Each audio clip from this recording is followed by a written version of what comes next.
지난 한 주간도 하나님께서 우리 기쁨의 동산에 너무너무 잘해주셨습니다. 먼저 우리 한몸 기도회에 66명이 함께 참여하셔서 기도해 주셨고, 또 이제 전체적으로 다양한 기도 모임들, 또 새벽에 우리 기도하는 식구들이 늘어나는 것이 감사합니다. 재미난 것은 명절이 시작되는 연휴 첫날 우리 박영 전사님이 조금 나올 거라고 예상했는데 너무 많이 나와서 놀라는 일이 있었습니다.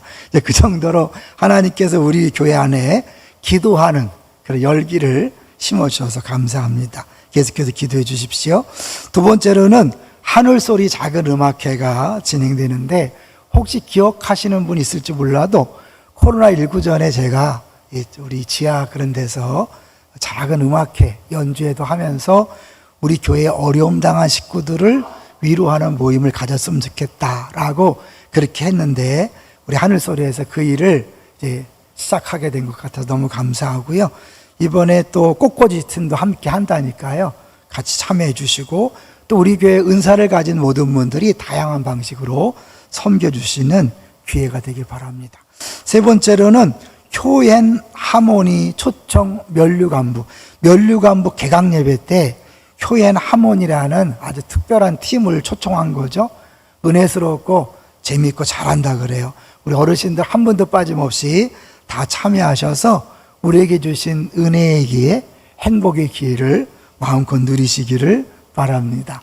자, 이제 오늘 제목을 같이 보도록 하겠습니다. 오늘 제목은 하나됨 2. 하나됨 1 기억하시죠?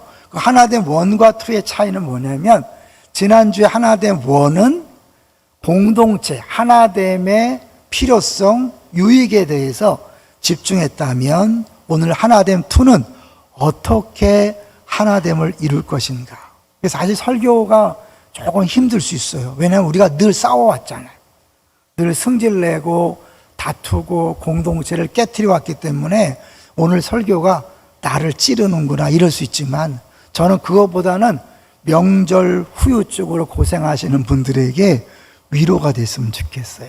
제가 잘못하면 너무 찔림을 받아 아플까봐 가능한 한 천천히 하고, 그리고 자료 중심으로 할 거를 미리 말씀을 드립니다. 이제 빌립보라는 교회는요, 굉장히 특수한 교회예요.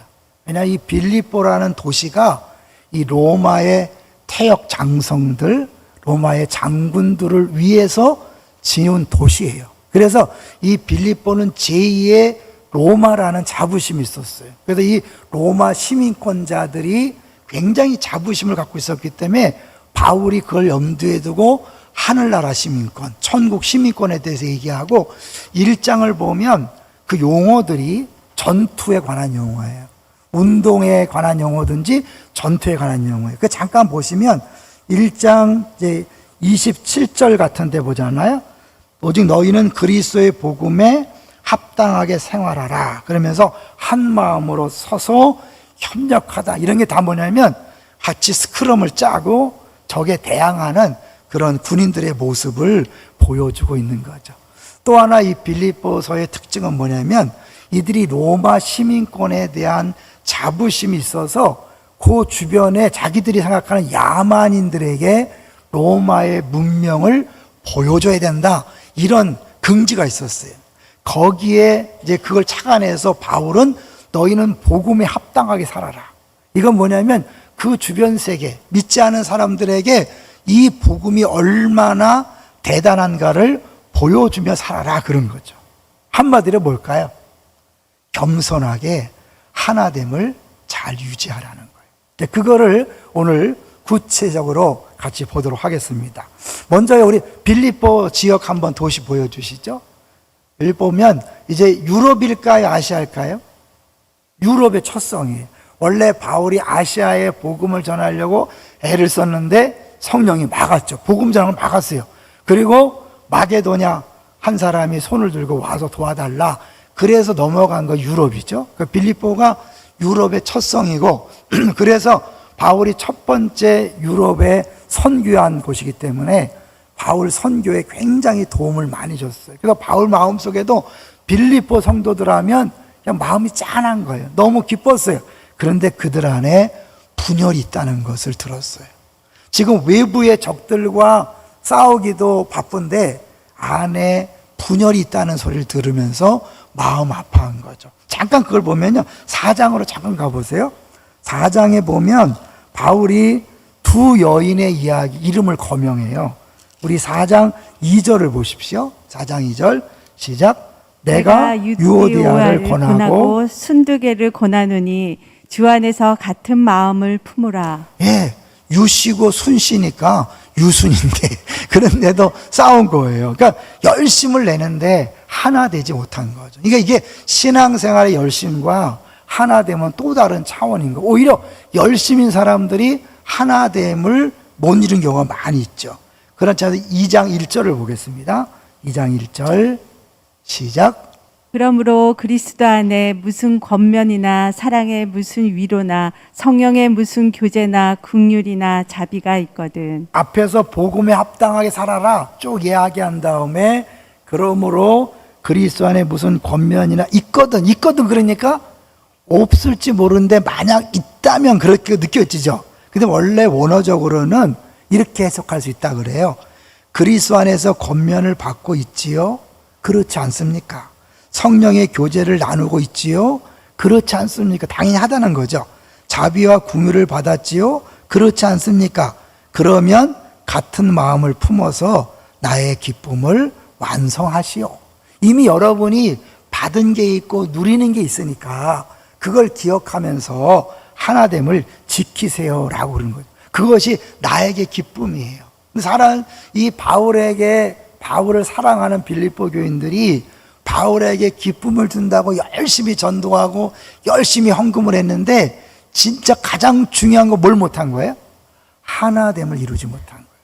교회에서도요, 헌금 많이 하고 전도 열심히 하고 기도 많이 하고 성경을 많이 하는데 이 공동체에 속하지 못하고 하나됨을 이루지 못하는 사람들이 많이 있어요.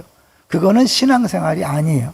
우리 패밀리 개강 예배 때 이야기했죠. 신앙생활은 첫 계명과 둘째 계명을 지키는 거죠. 이게 또 갑자기 그 형제들의 축제에 제 설교를 본다가 따내갖고 좀 쑥스럽네요. 근데 거기서도 얘기했지만 신앙생활은 첫째 계명 하나님 사랑하라, 둘째 계명 이웃을 사랑하라는 것이지 다른 것들은 사실은요 그거를 위한 보조 수단인 거예요. 이 빌립보 교인들이 그렇게 못했어요. 그래서 2절을 보겠습니다. 2절. 그래서 그들에게 이제 2절 권면하는 거예요. 시작. 마음을 같이하여 같은 사랑을 가지고 뜻을 합하며 한 마음을 품어. 3절.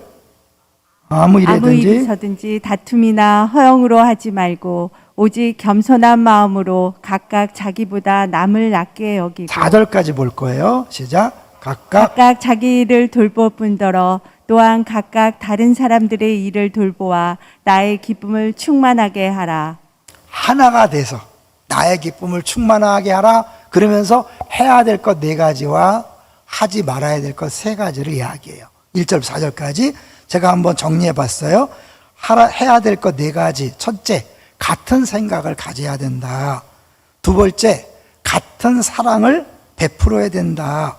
세 번째, 한 혼이 되어야 된다. 네 번째, 한 마음이 되어야 된다. 근데 하지 않아야 될 게 중요해요. 하지 않아야 될 것 3가지가 이제 우리가 특별히 집중적으로 살펴볼 내용인데요. 첫 번째, 하지 않아야 될 것, 이기심에 근거한 분파주의를 금지하라. 이기심. 두 번째는 허영심을 조심하라. 세 번째는 자신의 것만 돌아보지 말고 남의 것들도 돌아보라. 오늘 첫 번째 대지가 뭐죠? 첫 번째 대지가 돌봄이에요. 또 이거를 그냥 아주 판단이 빠른 분들은 돌봐주라는 거구나, 잘 섬겨주라는 거구나. 아니에요. 그런 내용이 아니에요. 그래서 여러분 이 돌보다는 것을 원어적으로 우리 오간사님에게 찾아달라고 그랬어요. 정확히 여러분 봤으면 좋겠어요. 돌본다는 게 뭔가 그냥 보는 거예요.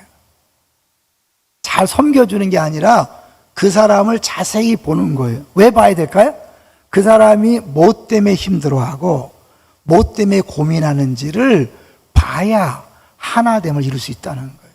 교회에서 하나됨을 못 이룬 사람이 난 믿음이 좋다 그러면서 자기 혼자 막 달려가요.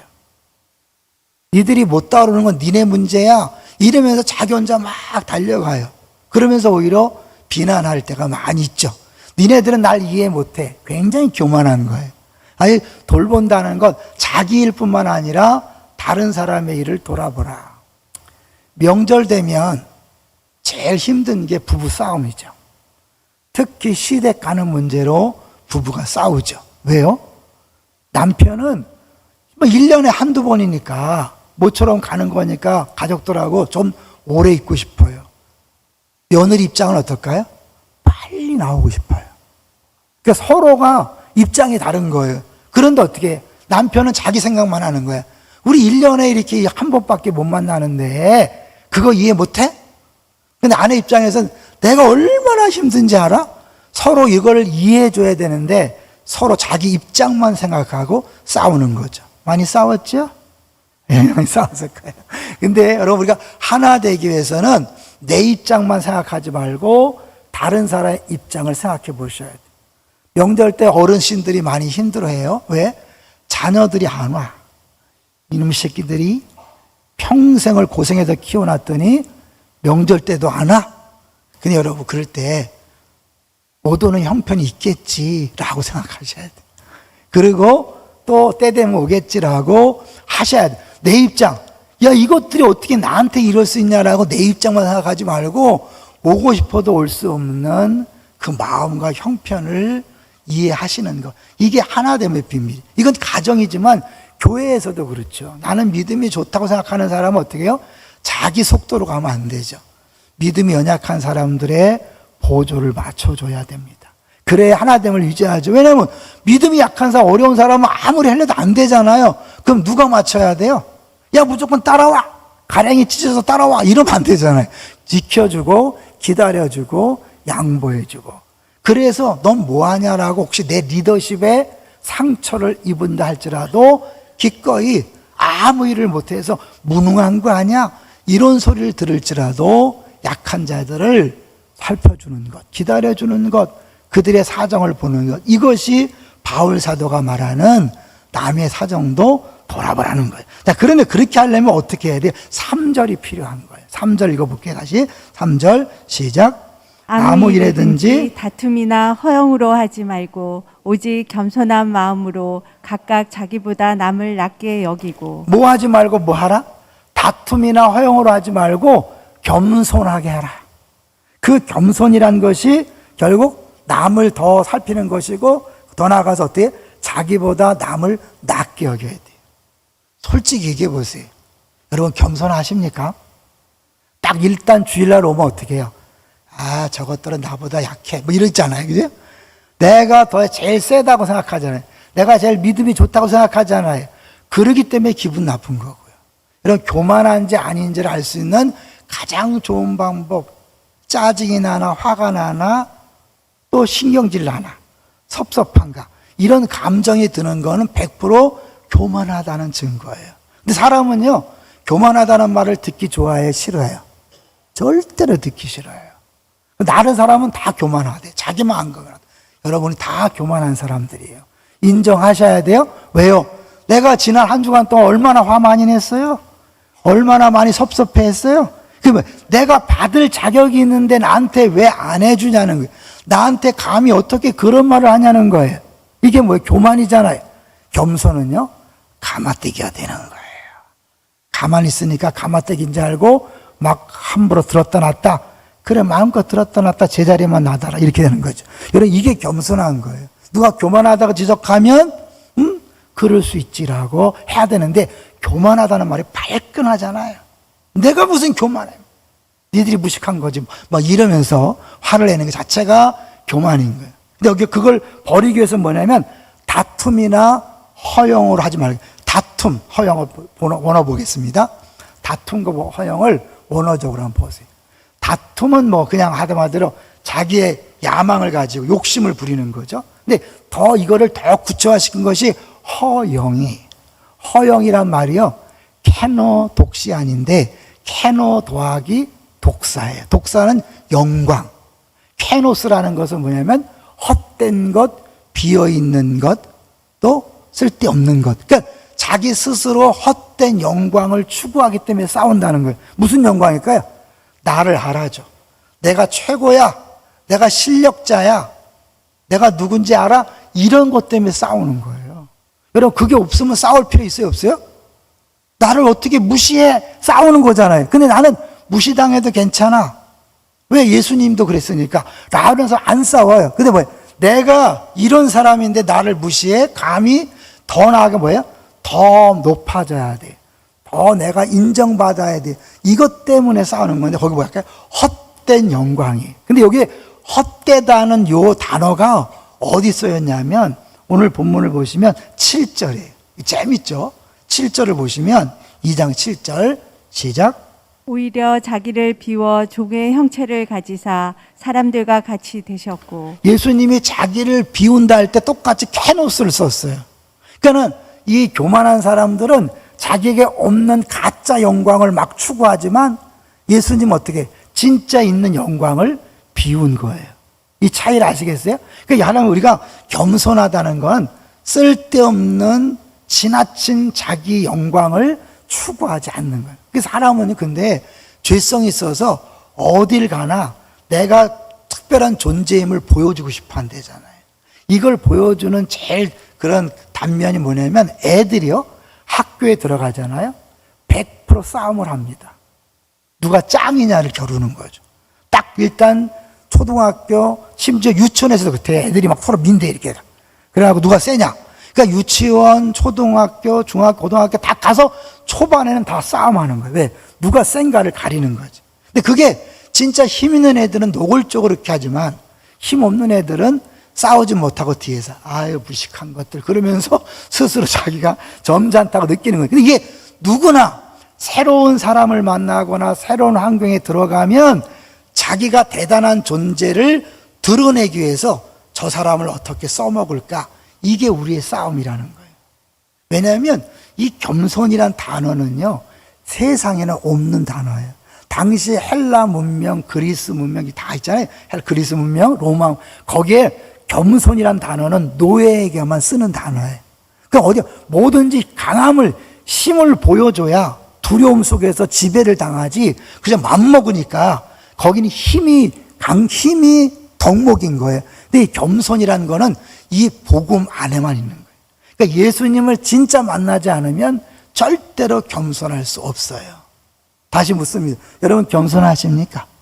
겸손하다면 예수님을 제대로 만난 거고, 겸손하지 않다면 신앙생활을 오래 했어도 열심히 했어도 아직 예수를 만나지 못한 거예요. 그래서 5절부터 이 마음을 품으라 그러는데, 그 전에 다시요, 우리 이 허영과 똑같은 의미가 갈라디아서에서 나와요. 갈라디아서 5장을 가보세요. 5장 26절. 제가 갈라디아 설교할 때 한번 잠깐 언급했어요. 5장 26절을 읽어볼까요? 시작. 헛된 영광을 구하여 서로 노엽게 하거나 서로 투기하지 이 말지니라. 헛된 영광, 자기가 대단한 존재라고 느끼는 사람은 뭐예요? 자기보다 잘난 사람을 견디질 못해요. 자꾸 끌어당겨야 돼. 에이 저렇게 폼 잡지만 뭐 하면서 뒤에서 막 뒷담화하고 시기 질투하죠. 자기 약한 사람 어떻게 막 함부로 대하는 거죠. 무례한 거예요. 무례. 그래갖고 어떻게 그 사람을 노엽게 하는 거죠. 다른 사람에 대하여 비난하고 험담하고 자기 자랑을 하는 사람, 그리고 반대로 다른 사람을 무시하는 사람, 이게 교만한 사람의 특징인 거예요. 근데 이 교만이라는 것은 없어서 사실은 막 더 추구하는 게 아니에요. 이 C.S. 루이스가 말하기를 이 교만이라는 건 자기 옆에 사람보다 더 많이 갖기를 원하는 욕심이라는 거예요. 없어서가 아니에요. 이미 많이 가지고 있지만 옆 사람이 더 많이 가진 것에 대하여 견디질 못하는 거예요. 명절 때 옆집에서 누가 자녀가 뭘 갖고 왔다, 그 말을 듣는 순간 막 분노가 이르는 거죠. 에? 우리 새끼들은 뭐 하는 거야 막 이러면서. 옆에 순장은 순원들이 뭐 했다 그러니까 우리 순원들은 뭐 하는 거야 막 이렇게 옆에서 다른 사람이 대우받고 인정받는 걸 못 보는 거예요. 이거를 보여주는 게 그 아마데우스의 모차르트와 살리에르 관계죠. 한번 잠깐 볼게요. 여러분 자주 인용을 했을 거예요. 이 모차르트가 궁정에서 폐하를 처음으로 아련하기로 한 날, 살리에르, 그 당시 궁정 음악 책임자였어요. 그 최고 높은 사람이죠.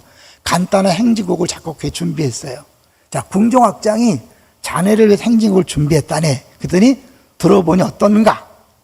이 모차르트가 교만한 사람이 또. 그러니까 뭐예요? 얘기한 거예요. 마음에 들지 않았는지 조금 다르게 연주해보겠다고 했어요. 그리고 악보는 이미 외웠으니까 필요 없다. 그냥 딱 보고 외운 거예요. 멋진 곡이네요. 그런데 제가 연주해봐도 될까요? 다 하고 나서 어때요? 훨씬 낫죠. 이 모차르트가 뛰어나게 됐지만 굉장히 그런 성품은 별로였나 봐요. 이것 때문에 이 살리에르가 견디질 못하는 거예요. 그 천재성을 바로 알아봤어요. 그럼 어떻게? 천재성을 알아보는 능력이 있는 거잖아요. 그럼 그걸 인정해주면 되는데 그의 마음속에는 신에 대한 원망이 솟구친 거예요. 저에게 갈망만 주시고 최고가 되고자 하는 갈망만 주시고 벙어리를 만드셨으니 어째서입니까? 할 말을 잊었다는 거예요. 욕망을 심으시곤 왜 재능을 주지 않으셨습니까? 하나님을 원망해. 내가 최고가 되고자 하는 그런 마음을 하나님이 주시고는 왜 재능을 안 줬냐고 하나님 원망. 이게 이미 많은 걸 받았지만 그걸 만족하지 못하고 모차르트와 비교해서 이렇게 이제 난리치는 거죠. 어느 날 공주가 음악을 배우고 싶다며 음악 선생을 찾고 있었다. 패하는 살리에르를 만나 묻게 된다. 엘리자베스 공주의 음악 선생을 찾고 있는데 모차르트를 생각 중이다. 자네 생각 어떤가? 또 비교의식을 딱 여기에 부추기는 거죠. 그랬을 때 살리에르는 모차르트에게 샘플아프를 요구했지만 모차르트는 거절한 거예요. 안 한다. 그랬더니 그 아내가 생활이 너무 쪼들리니까 샘플아프를 갖고 왔어요. 근데 그 악보를 보는 순간 이 살리에르가 뭐예요? 또 기겁을 하는 거예요. 너무 뛰어나니까. 음악을 좋아하고 사랑했던 살리에르는 그의 악보를 보자 머릿속에 그려지는 감동을 주체할 수 없었다. 이런 감동을 느끼는 건 대단한 거잖아요. 전혀 수정된 흔적이 없어. 마치 이미 완성된 악보를 옮겨 적은 것처럼 섬세한 필체를 통해서 들려오는 미의 극치 마치 신의 음성 같다. 하나님이 이미 주신 것에 감사하지 못하고 끊임없이 다른 사람과 비교해서 더 나아야 된다고 스스로 느끼는 것이 허용이고요. 그것이 교만으로 나타나서 다른 사람을 끌어당기고 시기 질투할 뿐만 아니라 다른 사람을 무시하기 때문에 공동체를 이룰 수 없는 거예요. 여러분 어때요? 여러분 가는 데마다 공동체가 든든히 세워집니까? 가는 데마다 공동체가 깨어집니까? 아프지만 자신을 잘 점검해 보세요.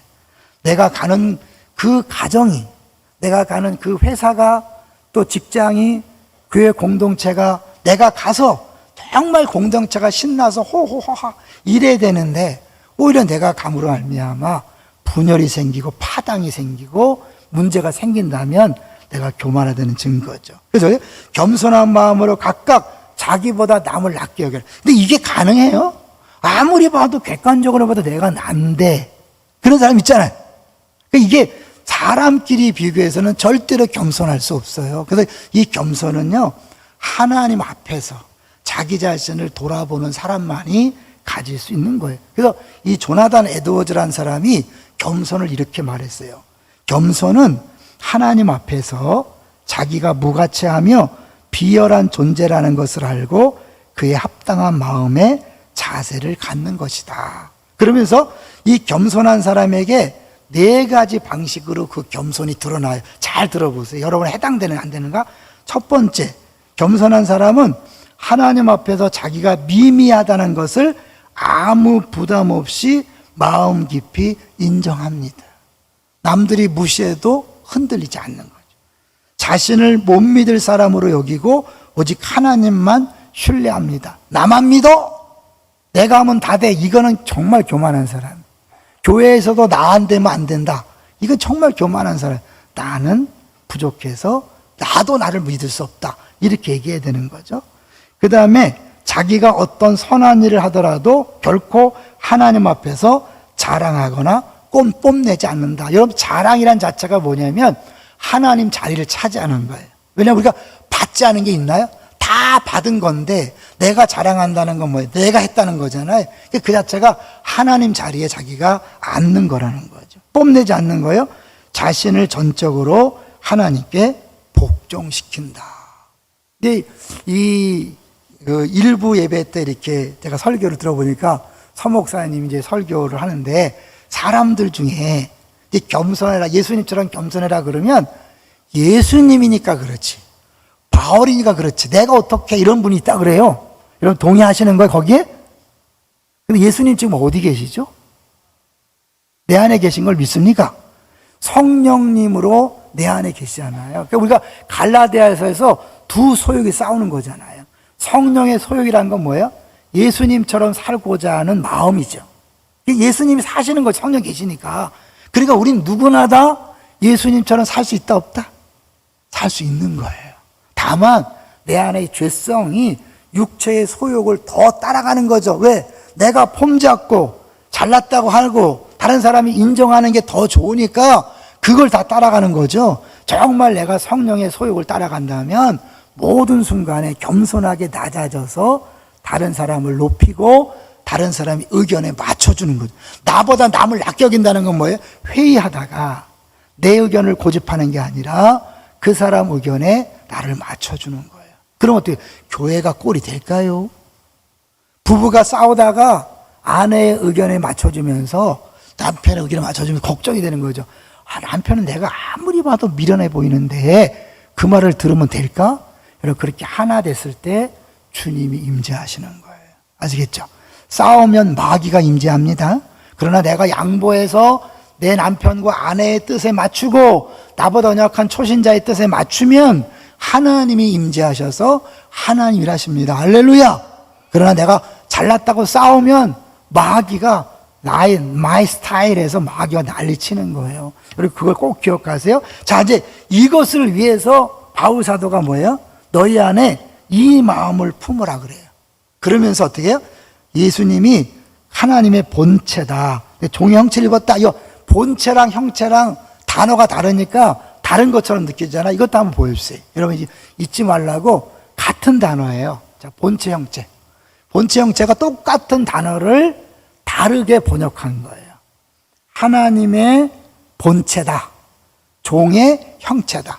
똑같은 단어니까 한마디로 다른 의미가 아니에요.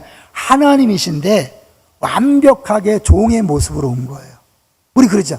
이 나이에 내가 그걸 하랴? 내가 이 나이에 그걸 어떻게 해? 이러신 분이 있어요? 예수님을 모르는 거예요. 내가 남자가 돼갖고 어떻게 그런 일을 해? 설거지 하셔요. 설거지를 못하는 분은 뭐예요? 아직 예수를 모르는 분이에요.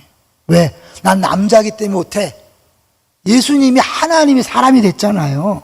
여러분, 내가 남자기 때문에, 노인이기 때문에, 연장자기 때문에, 내가 선배기 때문에, 내가 더 잘생겼기 때문에 못하는 건 다 예수를 모르는 거예요. 아시겠죠? 여기 어떻게 해요?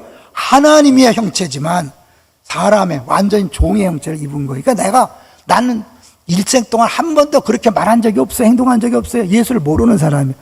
교회 바깥에서는 멋있어 보이지만 교회 안에서는 전혀 복음을 모르는 사람. 왜? 이게 다 뭐야? 복음에 합당하게 살아가는 모습이잖아요. 자, 그 다음에 볼까요? 자, 이제 8절 보겠습니다. 시작. 사람의 모양으로 나타나사 자기를 낮추시고 죽기까지 복종하셨으니 곧 십자가에 죽으심이라. 그러니까 하나님이 자기를 비웠다는 건 뭐냐면 자기의 모든 능력과 영광을 다 포기하고 하나님에게 100% 복종한, 똑같은 하나님이, 니나 내나 하나님이라는 거예요. 우리가 왜 싸워요? 내가 대우받을 자격이 있다는 거잖아요. 나를 어떻게 함부로 그럴 수 있느냐? 그것 때문에 싸우는 건데, 예수님 하나님 똑같은데 낮춰서 100% 복종한 거예요. 자, 이거를 영어로 한번 준비해 봤어요. 명절 끝나고 졸까봐. 영어는 보지 마시고 한글만 읽어주세요. 시작. 그는 자신의 영광을 비웠습니다. 그는 아름다움을 비웠습니다. 그는 명예 세우기를 비웠습니다. 그는 오셨지만 외롭고 가난했습니다. 결국 찢기고 상하시어 죽임 당하셨습니다. 그는 자신의 영광을 비웠습니다. 만물의 왕이 아닌 작은 자가 되셨습니다. 그는 배척 당하셨고 맞는 자가 되셨고 맞으셨습니다. 그는 배척 당하는 자가 되시고 배척 당하셨습니다. 그는 영광 없이 오셨습니다. 그는 하나님 되기를 멈추지 않으셨습니다만 그의 영광을 스스로 비우셨습니다. 여전히 하나님이. 예수님은 100% 하나님, 100% 사람에 들어봤죠? 여전히 하나님이기 때문에 예수님이 하나님이기 때문에 하나님의 명령을 듣지 않아도 돼요. 똑같은 다르니까. 그런데 똑같은 하나님이지만 100% 그걸 내려놓고 하나님 말씀에 100% 복종한 거예요. 그래서 십자가의 죽으심으로 우리를 구원하신 거예요. 자, 그랬는데 하나님이 어떻게 하셨어요? 그러니까 어떻게 하셨어요? 그래 높이셨다 그랬죠. 자, 9절을 보겠습니다. 9절 시작. 이러므로 하나님이 그를 지극히 높여 모든 이름 위에 뛰어난 이름을 주사. 여기에 중요한 거예요. 여러분, 하나님 나라의 방식이 뭐예요? 예수님이 자기를 비워서 낮췄더니 높아졌어요. 이게 하나님 나라 방식이에요. 우리가 높아지고자 하는 건 내려가야 돼요. 내가 행복해지기 위해서는 다른 사람을 행복하게 만들어야 돼요. 내가 누군가를 통치하기 위해서는 낮아져서 섬겨야 돼요. 거꾸로 가야 돼요. 거꾸로 법칙이에요. 근데 이거를 우리에게 보여주는 거예요. 근데 내가 쓸데없이 헛된 영광을 구하면 아무것도 없는 거예요. 잘 얘기해 보세요. 여러분이 회의하다가 싸워서 내 의견대로 통과됐어요. 기분 좋던가요? 뒤통수가 뜨겁지 않던가요? 여러분, 내 의견대로 됐지만 내가 성질내고 화내고 싸웠기 때문에 목사가 돼가지고 장로가 권사가 안수집사가 돼가지고 이런 소리가 안 들려요? 들리잖아요. 그게 뭐예요? 내 뜻대로 됐지만 가장 비참한 자리에 가는 거예요. 왜? 예수 믿는 사람이 싸우는 사람으로 보여지고 화내는 사람 보여지는 것만큼 부끄러운 게 없잖아요. 그러니까 내가 헛된 영광을 구해서 내 고집을 폈다. 통과됐지만 내 주장들 했지만 부부끼리 싸워서 내 뜻 했지만 애들이 볼 때 아버지가 아무리 이기면 뭐예요? 엄마를 힘들게 하는 아버지는 아버지 같지 않다고 느낄 거잖아요. 그렇죠? 근데 우리는 어떻게 부부싸움에서 이겨 먹어야 돼요. 아내가 울든지 남편이 울든지 그러면 나는 막 이겼다고 하지만 애들이 볼 때는 저건 아빠도 아니다. 저건 엄마도 아니야. 이런 소리가 안 들려요? 가장 비참해지는 거예요. 내가 높아지고자 하는 자는 가장 낮아지는 거예요. 그게 9번이에요. 우리 박스 9번 보여주세요. 박스 9번. 한번 읽어주세요. 시작. 우리 인간들은 모두 첫 아담의 자손들로서 아담처럼 스스로를 하나님같이 될 수 있는 존재라는 허영과 교만에 빠져 하나님같이 되려고 자기 주장을 합니다. 그리하여 첫 아담과 같이 하나님 형상으로서의 높은 유상에서 타락하여 비인간화합니다. 네, 하나님처럼 되려고 선악과를 따먹었잖아요. 그런데 완전히 박살났죠. 모든 인류가 죄의 노예가 됐잖아요. 하나님이 아니라 노예가 됐잖아요. 자, 그러나 그리스도는 아담과 달리 하나님과 동등됨을 취하지 않고 자신을 비워 인간과 같이 되었으며 십자가에서 죽을 때까지 하나님께 순종했어요. 그래서 모든 인류의 구원이 이루어졌잖아요. 그리고 동시에 어떻게 해요? 하나님께 영광을 돌렸다 그래요. 자, 여기서요, 우리 11절을 보시면 2장 11절에 두 번째 대제가 영광이잖아요. 읽어볼게요. 2장 11절 시작. 모든 입으로 예수 그리스도를 주라 시인하여 하나님 아버지께 영광을 돌리게 하셨느니라. 네, 이게 무슨 하나님 아버지께 영광을 돌리는 걸까요? 왜 예수님의 죽으심이 아버지께 영광이에요? 그동안 우리가 그렇게 배웠죠. 하나님은 사랑이신데 십자가의 죽으심이 사랑의 가장 극적인 표현이니까 하나님이 어떤 분인가를 보여주는 게 하나님께 영광이에요. 근데 예수님이 그랬어요. 나도 영광을 받는다. 십자가에 죽는 게 왜 예수님께 영광일까요? 하나님이 어떤 분인가를 보여주려면 누가 와야 돼요? 하나님이 와야만 되는 거예요. 그러니까 하나님께 영광에 대해서 하나님을 보여줬다는 건 뭐냐면 예수님도 하나님이라는 거예요. 이 십자가가 영광이 되는 거예요. 여기는 뭐예요? 이제 하나님이 예수님이 다 비워서 다 죽었더니 높였어요. 자, 이게 10번이에요. 10번. 박스 10번. 읽어보겠습니다. 시작. 인간성의 특징은 결핍인 반면 신성의 특징은 초월적 충만함입니다. 그래서 하나님은 남의 것을 빼앗아 자기를 채울 필요가 없는 분입니다. 인간성의 본질은 남의 것을 빼앗아 자신의 채움에 있다면 신성의 본질은 자신의 충만함에서 내어 줌에 있습니다. 잠깐 멈춰요. 싸우는 건 뭐예요? 뺏는 거잖아요. 나를 위해 상대방에서 빼앗는 거잖아요. 근데 그게 인간의 모습이에요. 우리는 어때요? 인간이에요? 하나님의 자녀가 됐어요? 하나님의 자녀라는 건 하나님 됐다는 거예요. 영생이라는 건 영원히 사는 걸 넘어서 하나님의 생명을 누린다는 거예요. 그러니까 우리는 인간이 아니에요, 이제는. 인간을 넘어서는 하늘에서 난 자다. 하나님의 자녀, 하나님이 되었다는 거예요. 자, 아가페. 시작.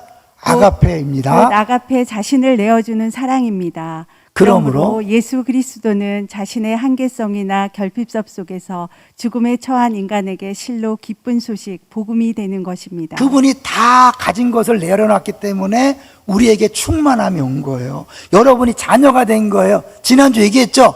교회를 통해 충만함이 우리에게 주어졌다. 믿습니까?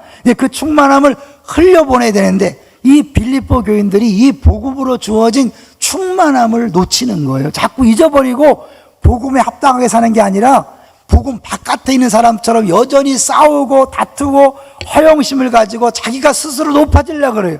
망하는 거예요. 근데 이미 우리에게는 다 주어졌어요. 할렐루야.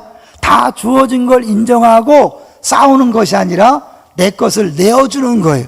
베푸는 거예요. 손해보는 거예요. 자기 부인 자기 십자가를 지고 감아뛰게 되는 거예요. 근데 그걸 통하여 뭐예요? 상대방이 살아나요. 남편이 죽으면 아내가 살아나는 거예요. 믿습니까? 아내가 죽으면 남편이 살아나는 거예요. 부모가 죽으면 자녀가 살아나는 거예요. 내가 죽으면 내 이웃이 살아나는 거예요. 자, 그러면 나는 손해일까요? 아니에요. 내가 죽음으로 말미암아 내가 이 땅 사람이 아니라 하나님 나라의 시민이고 진정한 부자임을 하나님에 속한 사람임을 보여줌으로 하나님께 영광이요. 나도 이 사람들과 다른 존재라는 게 드러나는, 그게 영광이고 빛이고 소금 아니에요? 빛과 소금은 다른 거예요. 왜 다를까요? 내가 다르다고 소리치는 게 아니에요. 그들은 빼앗아서 자기를 채우는 사람들이고 우리는 이미 충만한 데서 나눠줌으로 나도 행복하고 상대방도 행복하게 하는 거예요. 이게 복음에 합당한 삶이에요. 이게 밖에 나가서 살아야 되는데 교회 안에서조차 싸운다면 어떻게 가정에서, 직장에서, 사업장에서 그 충만함을 흘려보내겠습니까? 답답한 노릇이잖아요. 바울이 얘기해요. 너희 복음하게 합당해 살아가라. 로마 시민권자들이 야만인들에게 로마의 문명을 자랑스럽게 보여주려고 하는 것처럼 너희는 하늘나라 백성답게 시시하게 이 세상처럼 싸우고 다투고 빼앗는 것이 아니라 이미 다 가진 사람답게 여유있게 하나됨을 지켜서 하나님의 충만함을 마음껏 누려라. 이제 두 개만 보여주고 마칠게요.